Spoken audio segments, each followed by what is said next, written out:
Hello everyone, स्वागत है आप सभी का मेरी क्लास में। और आज की क्लास में हम बिहार एसआई प्रैक्टिस सेट 8 को पढ़ेंगे। तो चलिए शुरू करते हैं। आज का हमारा पहला प्रश्न है, बिहार से प्रकाशित होने वाला प्रथम अंग्रेजी अखबार कौन सा था? तो ये दी बिहार हेराल्ड था। और पहला अंग्रेजी समाचार पत्र बिहार हेराल्ड वर्ष 1875 में गुरु प्रसाद सेन ने शुरू किया था।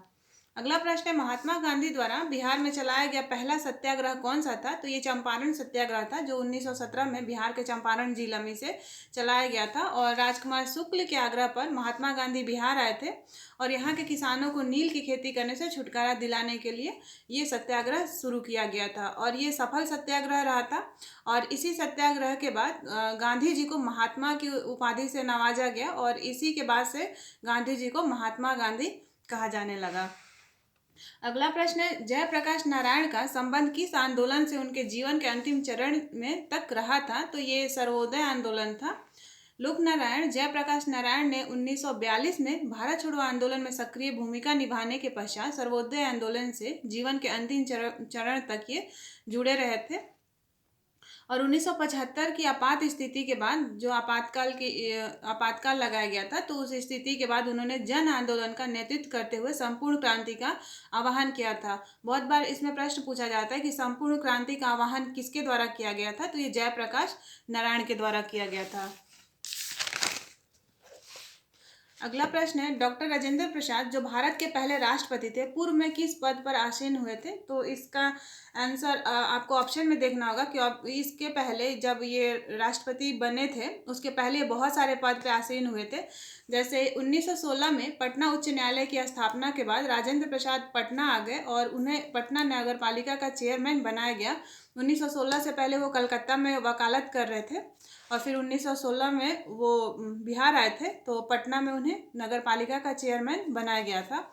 और फिर 1946 में जवाहरलाल नेहरू की अध्यक्षता वाली अंतरिम सरकार में खाद्य और कृषि मंत्री के रूप में चुने गए थे। और इसी वर्ष यानी 1946 में 11 दिसंबर को संविधान सभा के अध्यक्ष चुने गए थे।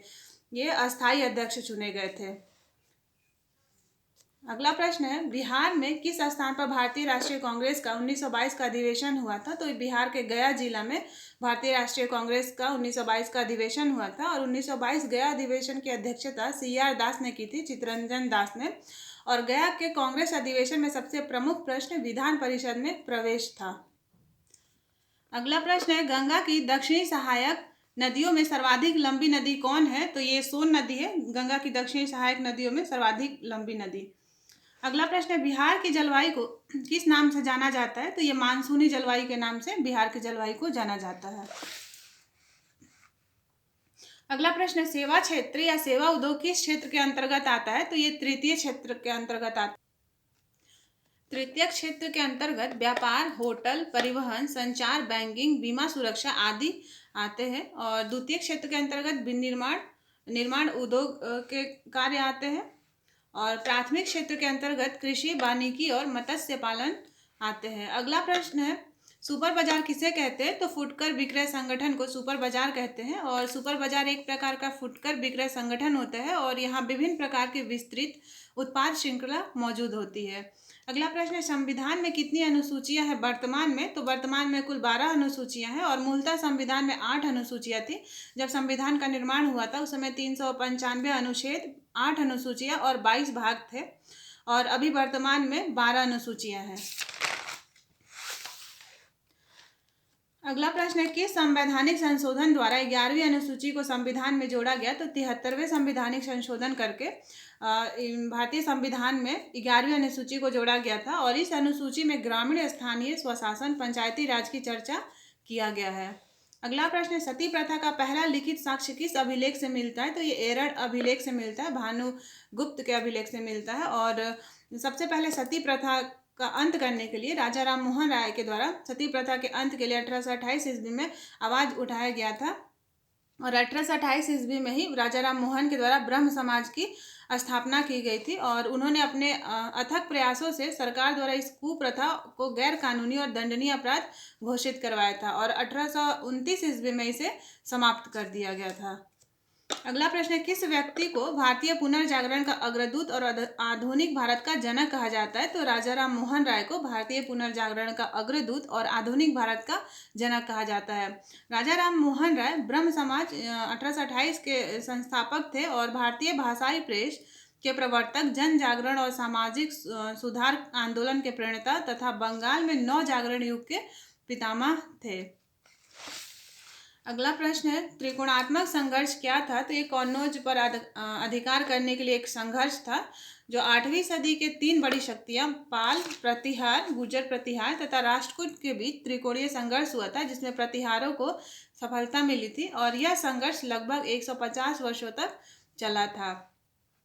अगला प्रश्न है, जीव विज्ञान का जनक किसे कहा जाता है? तो जीव विज्ञान का जनक अरस्तु को कहा जाता है। जीव विज्ञान का जनक अरस्तु को कहा जाता है, लेकिन जीव विज्ञान बायोलॉजी का शब्द का प्रयोग सर्वप्रथम लेमार्क तथा टेविरेनस ने किया था। अगला प्रश्न है, एग्रोफोरेस्ट्री क्या है? तो ये कृषि के साथ साथ उसी भूमि पर काष्ठीय बारहमासी वृक्ष लगाना एग्रोफोरेस्ट्री है। अगला प्रश्न है, वनस्पति विज्ञान की वह शाखा जिसमें शैवालों का अध्ययन किया जाता है वो क्या है? तो ये फाइकोलॉजी है, जिसमें वनस्पति विज्ञान की एक शाखा है जिसमें शैवालों का अध्ययन किया जाता है। अगला प्रश्न है, लोहे पर जंग लगना है एक कौन सी क्रिया है? यानी भौतिक क्रिया है, रासायनिक क्रिया है? तो ये रासायनिक क्रिया है और लोहे पर जंग हवा की नमी और ऑक्सीजन के कारण लगता है। लोहे पर जंग लगने से लोहे का भार बढ़ जाता है और लोहे पर जिंक की परत चढ़ाने को गैल्वेनाइजेशन कहते हैं। अगला प्रश्न है, बिजली के बल्ब का फिलामेंट किस तत्व से बना होता है? तो ये टंगस्टन से बना होता है और विद्युत बल्ब के तंतु के निर्माण में टंगस्टन का प्रयोग होता है क्योंकि इसका उच्च गलनांक होता है, इसका गलनांक उच्च होता है, जिसके चलते इसका प्रयोग किया जाता है। अगला प्रश्न है, किस सिख गुरु को जहांगीर ने मृत्यु दंड दिया था? तो गुरु अर्जुन देव को जहांगीर ने मृत्यु दंड दिया था और क्योंकि इन्होंने राजकुमार खुसरो को सहयोग देने का आरोप लगाते हुए 1606 ईस्वी में गुरु अर्जुन देव को मृत्यु दंड दिया गया। और अर्जुन देव सिखों के 5वें गुरु हुए। उन्होंने सिखों के धार्मिक ग्रंथ की रचना की थी। अगला प्रश्न है, वर्ष 2020 में संपूर्ण विश्व में विश्व स्तनपान सप्ताह कब तक मनाया गया? तो 1 से 7 अगस्त तक इसको मनाया गया था और वर्ष 2020 में इस सप्ताह का मुख्य विषय थीम था support breast feeding for a healthier planet. और यह सप्ताह विश्व भर में शिशुओं के स्वास्थ्य को सुधारने और स्तनपान को प्रोत्साहन देने के लिए प्रतिवर्ष मनाया जाता है। अगला प्रश्न है, संसद के लिए राष्ट्रपति का अभिभाषण कौन तैयार करता है? तो एक केंद्रीय मंत्रिमंडल के द्वारा संसद के लिए राष्ट्रपति का अभिभाषण तैयार किया जाता है और संसद के लिए राष्ट्रपति का अभिभाषण केंद्रीय मंत्रिमंडल तैयार करता है क्योंकि वास्तविक कार्यपालिका शक्ति मंत्रिमंडल में निहित है। अगला प्रश्न है, स्वर्ण जयंती ग्राम स्वराज योजना कब शुरू की गई? तो ये 1 अप्रैल 1999 में इसे शुरू किया गया था और ये स्वर्ण जयंती ग्राम स्वरोजगार योजना ग्रामीण गरीबों को स्वरोजगार के अवसर उपलब्ध कराने के लिए एक समन्वित कार्यक्रम के रूप में 1 अप्रैल 1999 को शुरू की गई थी। अगला प्रश्न है, मोरक्को निवासी इब्न बतूता किस शासक के शासनकाल में भारत आया था? तो ये मोहम्मद बिन तुगलक के शासनकाल में भारत आया था और मोहम्मद बिन तुगलक के शासनकाल में 1333 ईस्वी में मोरक्को निवासी इब्न बतूता भारत आया था और इसका यात्रा विवरण रेहला के नाम से जाना जाता है। मोहम्मद बिन तुगलक के शासनकाल में दिल्ली सल्तनत का सर्वाधिक विकास हुआ था। यह 13 भाषाओं का ज्ञाता था और मोहम्मद बिन तुगलक के द्वारा ही सांकेतिक मुद्रा की शुरुआत की गई थी। अगला प्रश्न है, अंतर्राष्ट्रीय महिला दिवस कब मनाया जाता है? तो अंतर्राष्ट्रीय महिला दिवस 8 मार्च को मनाया जाता है। पृथ्वी दिवस 22 अप्रैल को मनाया जाता है। विश्व जल संरक्षण दिवस 22 मार्च को मनाया जाता है। विश्व टीबी दिवस 24 मार्च को मनाया जाता है। विश्व पर्यावरण दिवस 5 जून को मनाया जाता है और विश्व मानवाधिकार दिवस 10 दिसंबर को मनाया जाता है और विश्व उपभोक्ता अधिकार दिवस 15 मार्च को मनाया जाता है। तो ये कुछ महत्वपूर्ण प्रश्न थे और इनको एग्जाम में पूछे जाने की संभावना भी है। तो आप लोग पढ़ते रहिए। वीडियो देखने के लिए धन्यवाद।